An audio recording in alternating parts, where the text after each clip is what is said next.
The untold story of Sita, Sitayanam అనే ఈ పుస్తకాన్ని ఆంగ్లంలో రచించినది డీనా మిరియం గారు. ఈ భాగంలో 8వ అధ్యాయమైన మీనాక్షి మరణం గురించి తెలుసుకుందాం.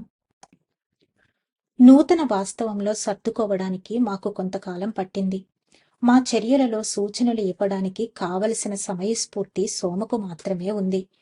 ఆ పవిత్ర జ్వాలను రక్షించటానికి మాలో ప్రతి ఒక్కరూ గడపవలసిన సమయాన్ని ఆమె కేటాయించింది.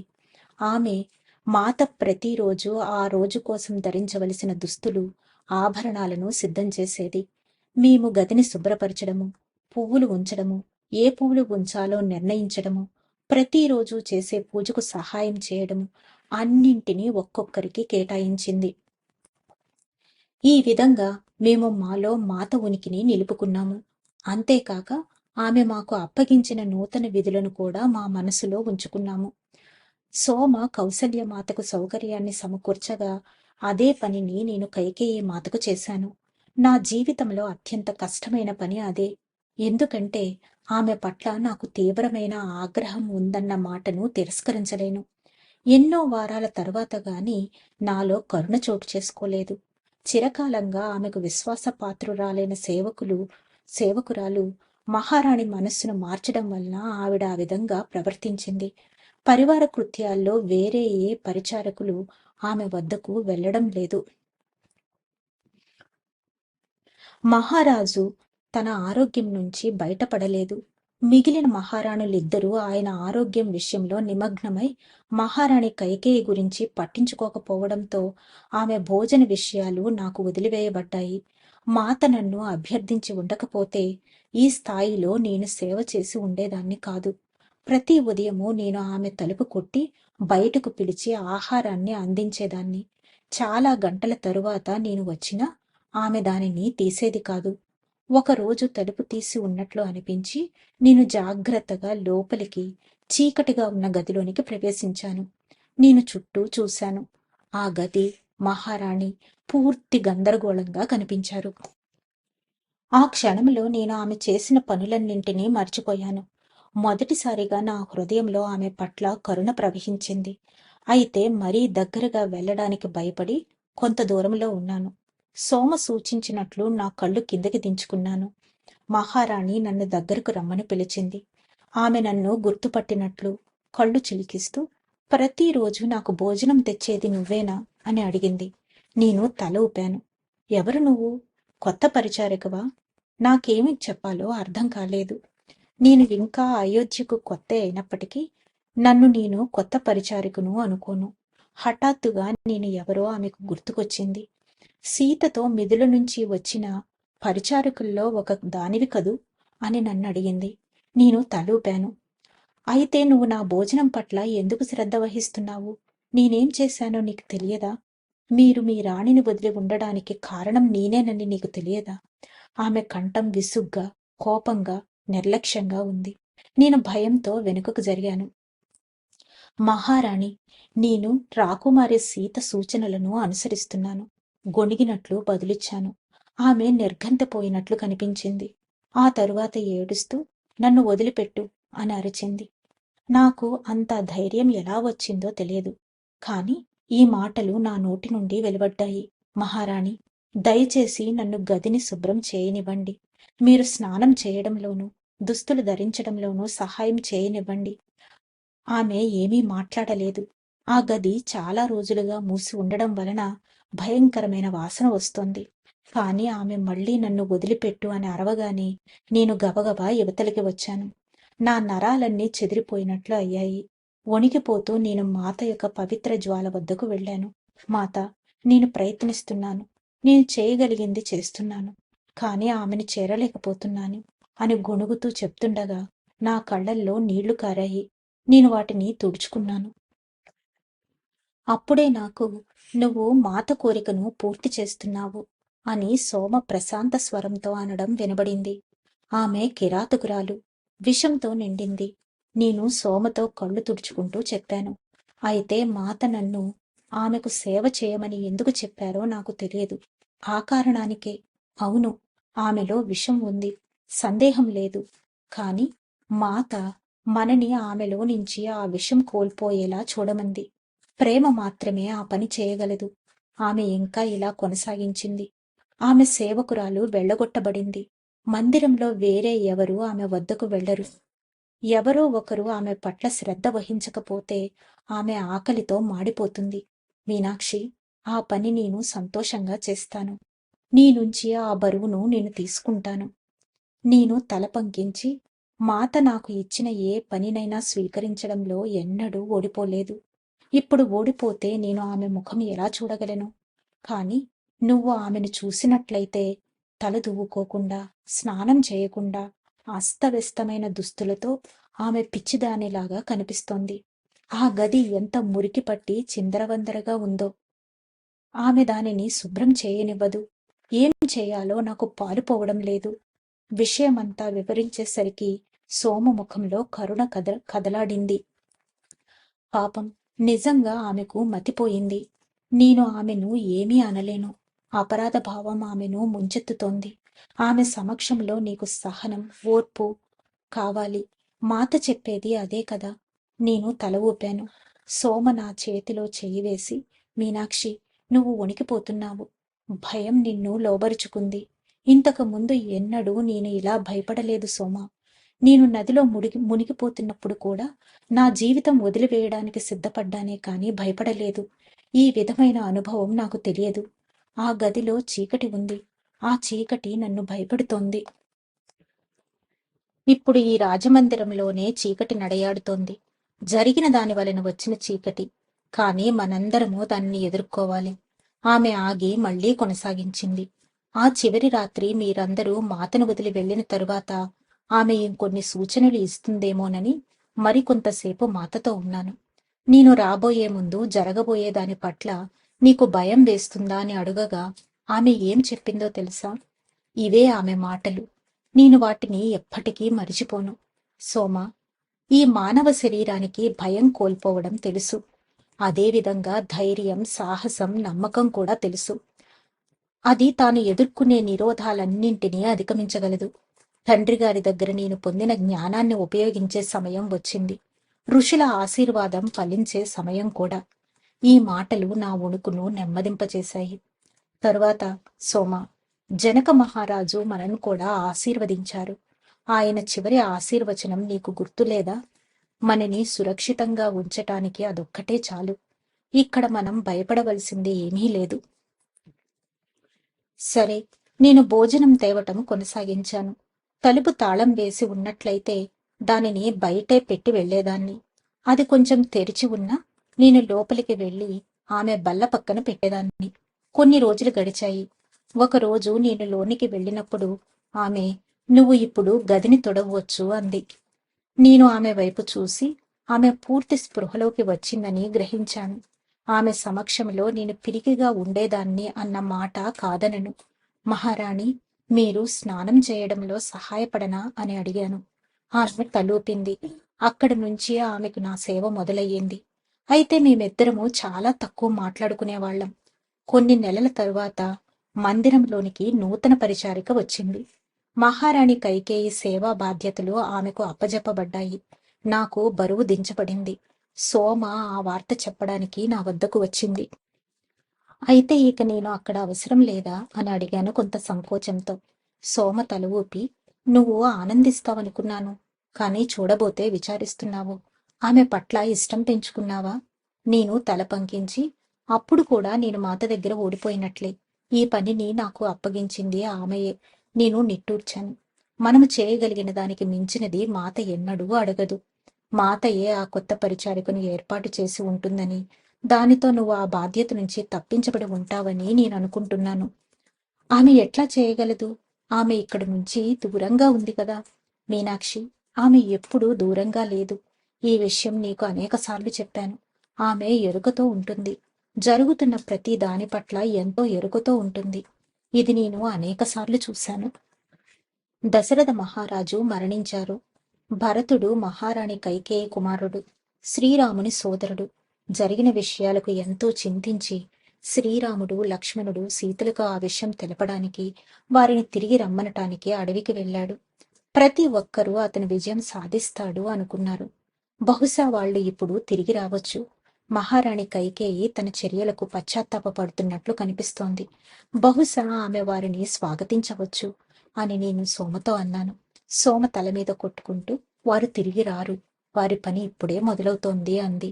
నేను నా ఆశను నిలిపి ఉంచుకున్నాను. కాని అరణ్యము నుంచి భరతుడు ఒక్కడే తిరిగి వచ్చాడు. రాజమందిరంలో మళ్లీ విచారం స్థిరపడింది. సోమ ఒక్కటే కాస్త నవ్వు ముఖంతో తిరిగేది. అయినా ఆయన వాళ్లను తిరిగి తీసుకురాలేకపోయినా నువ్వు ఎలా నవ్వుతున్నావు సోమా అని నేను ఆమెను అడిగాను. కాని అతను ఆ పని చేశాడు. మాత, శ్రీరాముడు ఈ రాజ్యంలో తన ఉనికిని నిలిపి ఉంచుతాడు. అయోధ్యను బలహీనపరచడానికి ప్రయత్నించే శక్తుల నుంచి రక్షిస్తాడు అని చెప్పిన విషయం నీకు గుర్తులేదా? ఇప్పుడు అదే జరిగింది. ఆయన సింహాసనం పైన కూర్చోవడానికి తన పాదుకలను పంపాడు. ఇక్కడ మాత ఉనికి వలనే ఆయన ఉనికి కూడా ఉంది. అది నువ్వు అనుభూతి చెందడం లేదా మీనాక్షి? అది అయోధ్యకు గొప్ప ఆశీర్వాదం. నేను ఆమె వైపు చిన్నబుచ్చుకున్నట్లు చూశాను.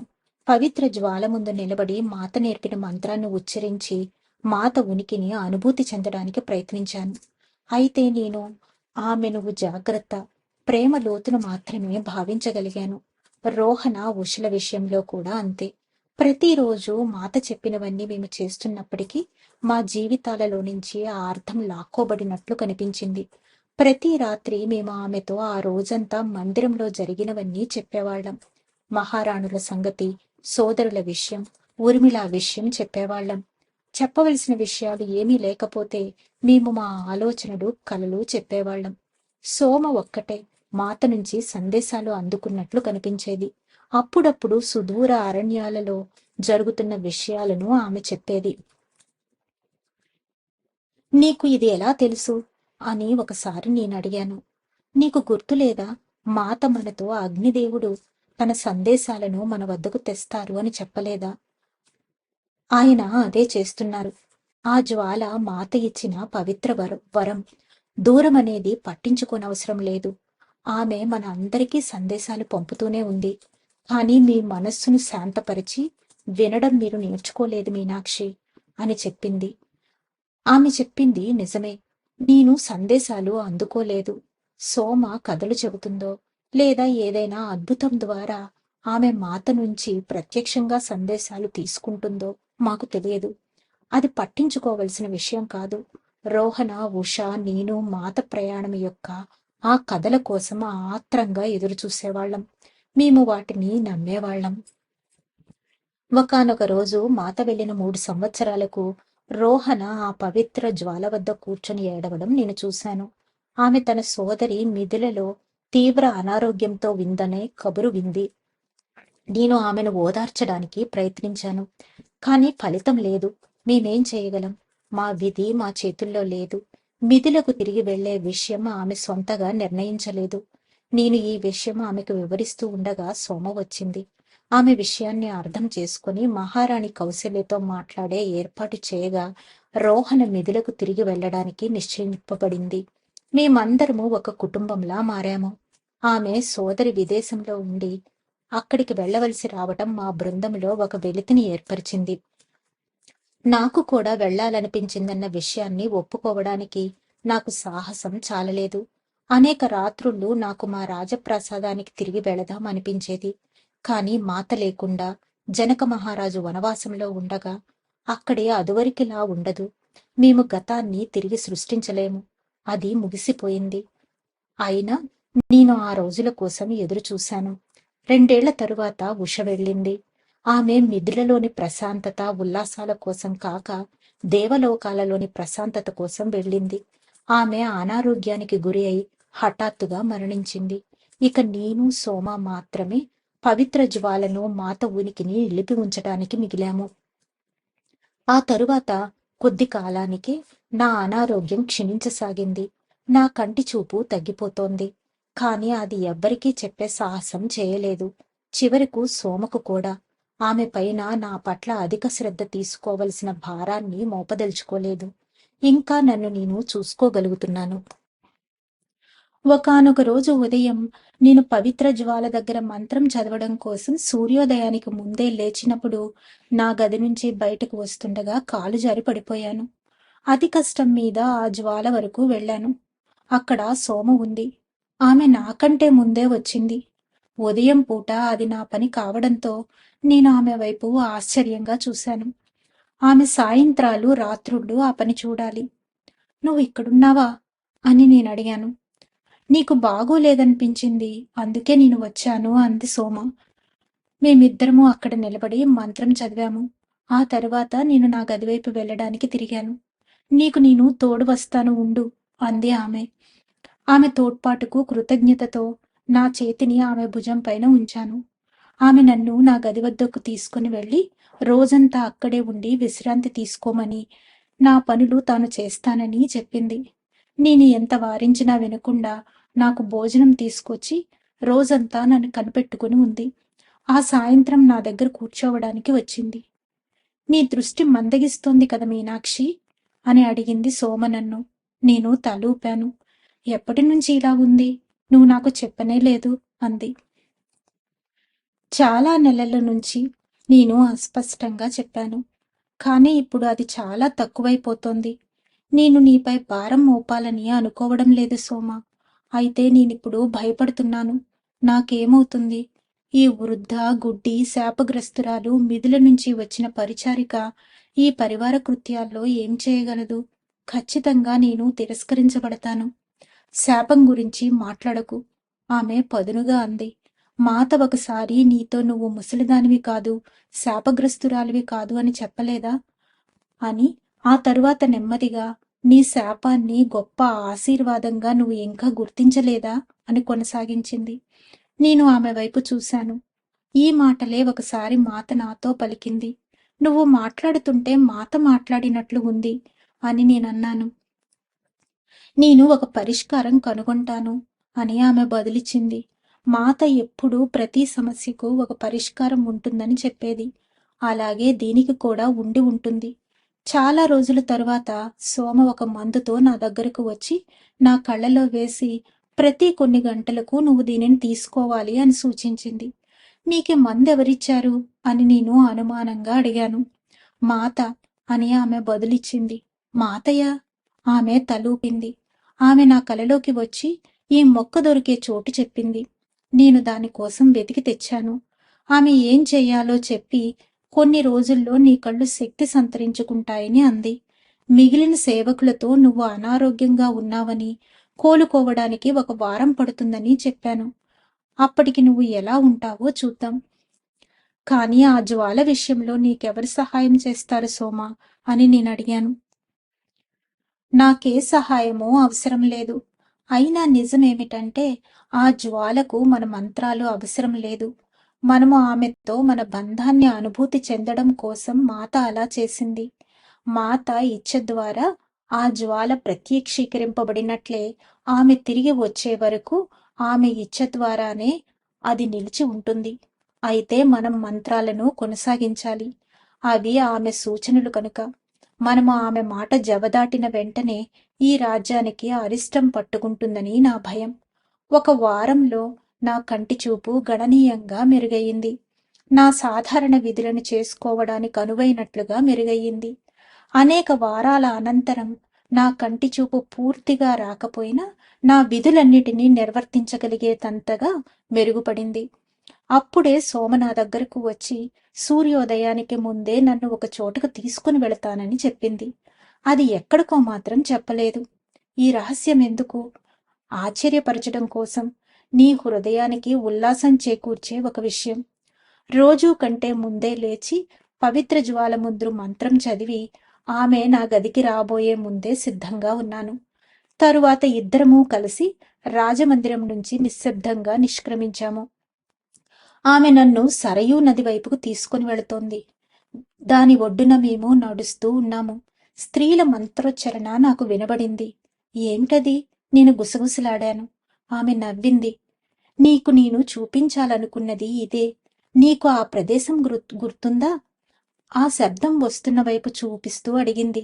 సూర్యుని ప్రభాత కిరణాలలో మేము అయోధ్యకు వచ్చినప్పుడు మొట్టమొదటిసారిగా మాత మమ్మల్ని నదీ దేవత వద్దకు తీసుకొని వెళ్ళిన ప్రదేశంగా నేను గుర్తించాను. నేను తలూపాను. ఇక్కడే మాత నదీ దేవతతో ఆడుకుంది. ఇప్పుడు చూసి విను, ఆమె చెప్పింది. అదే ప్రదేశంలో అయోధ్య స్త్రీలు మాత కోసం ప్రార్థిస్తున్నారు. సూర్యోదయానికి ముందే వారు ఇక్కడికి రావటం కొన్ని సంవత్సరాలుగా నేను చూస్తున్నాను. మొట్టమొదట ఒకే ఒక స్త్రీ ఒంటరిగా వచ్చి నదీ దేవత కోసం మంత్రాలు పఠించి పాట పాడేది. మిథిల నుంచి వచ్చి తమ రాజు రామునితో అడవికి వెళ్లిన రాణి రక్షణ కోసం ప్రార్థించేది. తరువాత ఇంకొంతమంది వచ్చారు. ఇప్పుడు ఒక 10-12 మంది వచ్చి అందరూ మన మాత రక్షణ కోసం ప్రార్థిస్తున్నారు. ఆమె పట్ల ఒక విదేశీ రాణి, తమకు ఏమాత్రమూ తెలియని వ్యక్తి గురించి వారు తీసుకునే శ్రద్ధ నన్ను కదిలించింది.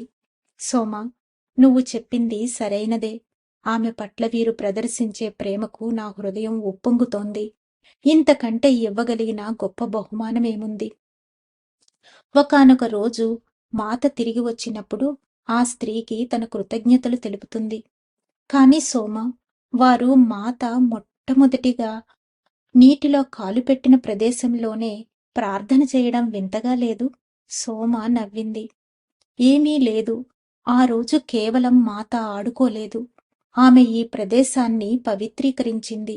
దాంతో ఇది సంభవించగలదని ఆమెకు ముందు చూపు ఉందని, వారి ప్రార్థనలు తనకు చేరగలిగే ప్రదేశాన్ని సృష్టించాలనుకుందని, అక్కడ నుంచి తాను వారిని చేరి అయోధ్య స్త్రీలను ఆశీర్వదించటానికై ఆ చోటును సిద్ధం చేసుకుందని నేను నమ్ముతాను.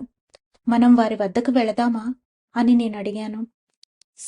సోమ తలపట్టుకుంటూ, మనం రాజమందిరం నుంచి వచ్చాము. వారి ప్రార్థనలకు అంతరాయం కలిగించకూడదు.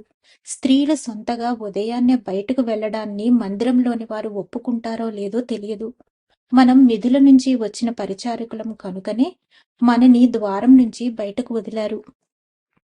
నది పక్కన గానం చేస్తున్న స్త్రీలను తలుచుకోవడం నా హృదయానికి ఆనందాన్నిచ్చేది. తరచుగా రాత్రులు అలసటగా, ఒంటరిగా, విచారంగా ఉన్నప్పుడు వారి పాట యొక్క జ్ఞాపకం నా హృదయాన్ని తేలికపరిచేది. మాత వెళ్ళి 7 సంవత్సరాలు గడిచాయి. నా శరీరం మరింత బలహీనపడుతోంది. నేను మరో 7 సంవత్సరాలు మాత తిరిగి వచ్చే వరకు జీవించి ఉండను అనిపిస్తోంది. అయితే నా మనసులో ఈ ఆలోచన మెదిలిన వెంటనే నేను ఆమె చివరి మాటలు జ్ఞాపకం చేసుకున్నాను. ఒకవేళ నేను వాటిని ఊహించుకున్నానా? వాటిని బయటకు బిగ్గరగా మాట్లాడడం నేను వినలేదు. మనసులో మాత్రమే విన్నాను. ఈ సందిగ్ధాన్ని ఒకసారి సోమతో పంచుకున్నాను. మీనాక్షి, నువ్వు ఆ మాటలు ఊహించుకోలేదు. నేను కూడా అవి విన్నాను. ఆమె నిన్ను మళ్ళీ చూస్తానని చెప్పడం నేను విన్నాను. కనుక అది జరిగి తీరుతుంది.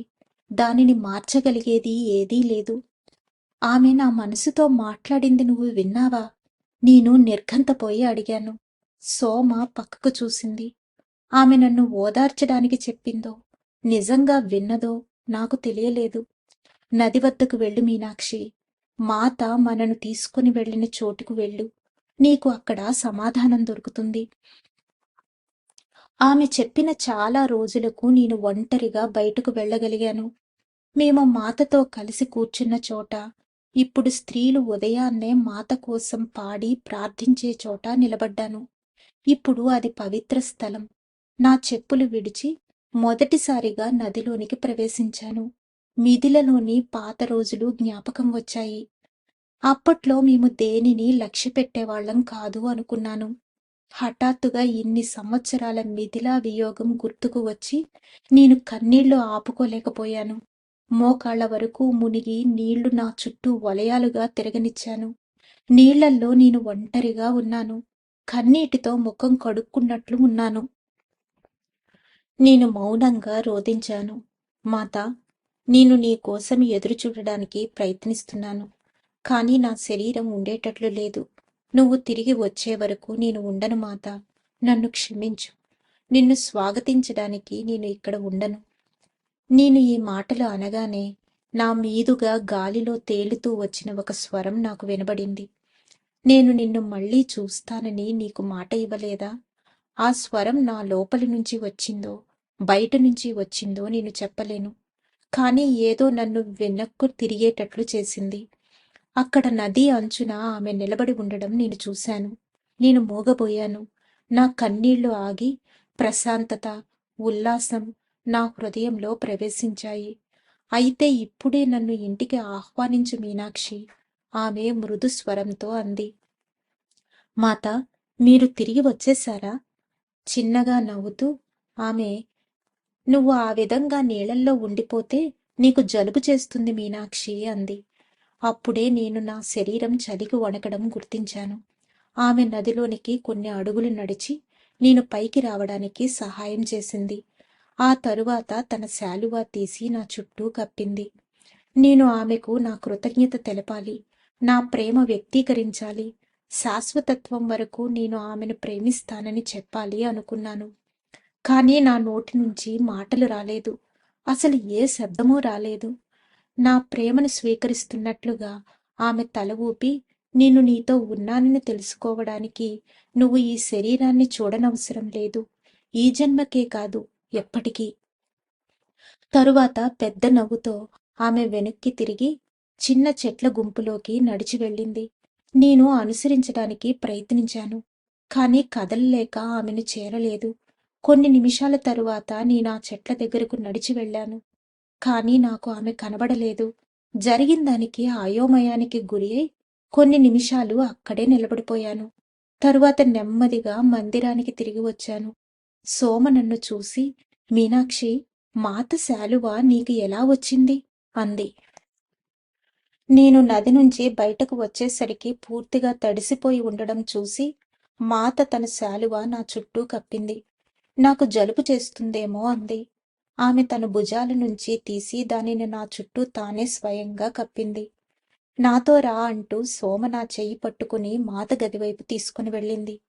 ఈ రోజు ఆమె కోసం నేను తీసిపెట్టిన శాలువ ఇదే. మిగిలిన దుస్తులన్నీ ఉన్నాయి, కానీ అది కనిపించడం లేదు. నువ్వు ఈ గదిలోనికి వచ్చి దానిని తీసుకోలేదని ఖచ్చితంగా చెప్పగలవా?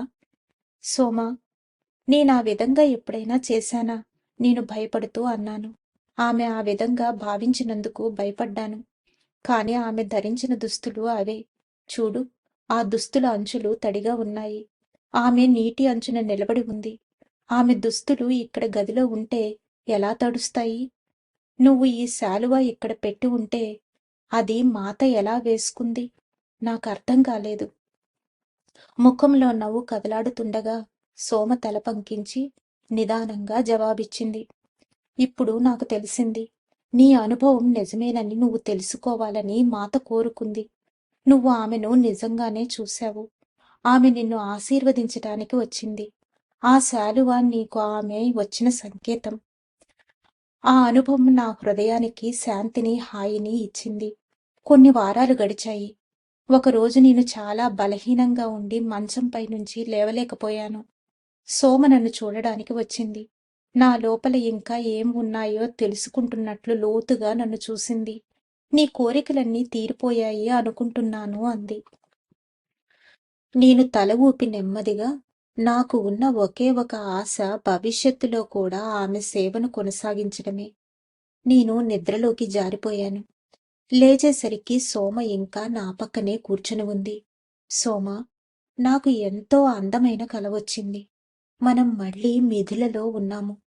నువ్వు, నేను, మాత అరణ్యంలోనికి వెళ్ళాం. నీకు ఆ అరణ్యం జ్ఞాపకం ఉందా? నీరసంగా ఉన్న స్వరంతో అడిగాను. ఆమె అవునంది. మళ్ళీ మనము ఆమెతో మిథిలలో ఆ అడవిలో ఉన్నామని అనుకున్నాను. మీనాక్షి, మిథిల గురించి ఆలోచించకు. ఇప్పుడు నువ్వు అయోధ్యలో ఉన్నావు. ఇక్కడే మనం మాతకు సేవ చేయాలి, ఈ అయోధ్యలోనే. కానీ నేను అయోధ్యను ఎన్నడూ ఇంటిలాగా అనుకోలేదు. అనుకోవాలి మీనాక్షి, అనుకుంటావు. నువ్వు ఇక్కడే ఉంటావా? నా గొంతు ఆగిపోయింది, మాట్లాడే శక్తి లేనట్లు. సోమ కొన్ని నిమిషాలు మౌనంగా ఉండి తరువాత జవాబిచ్చింది. ఉంటాను, నేను ఇక్కడే ఉంటాను. నాకు మాట్లాడేటంత ఓపిక లేక సోమ వైపు చూశాను. ఆమె ఎంతో ప్రియమైన స్నేహితురాలు. నిజానికి స్నేహితురాలి కంటే ఎక్కువే. ఆమె సమక్షంలో నేను మాత దగ్గర ఉన్నట్లు, ఆమె ద్వారా మాత నాతో మాట్లాడుతున్నట్లు భావిస్తాను. నేను శక్తి కూడదీసుకొని, ఆ రోజు ఉదయం ఆమె నది దగ్గరకు ఎందుకు వచ్చింది అని అడిగాను. సోమ దూరంగా చూస్తున్నట్లు తలపట్టుకొని ప్రేమతో, ఆమె అంటే అదే, స్వయంగా ప్రేమయే. ఆ ప్రేమ అందరిపైకి, సకల జీవరాశిపైకి విస్తరిస్తుంది. మనమందరము ఆమె పిల్లలమే కనుక ఆమె ఏ తేడా చూపించదు.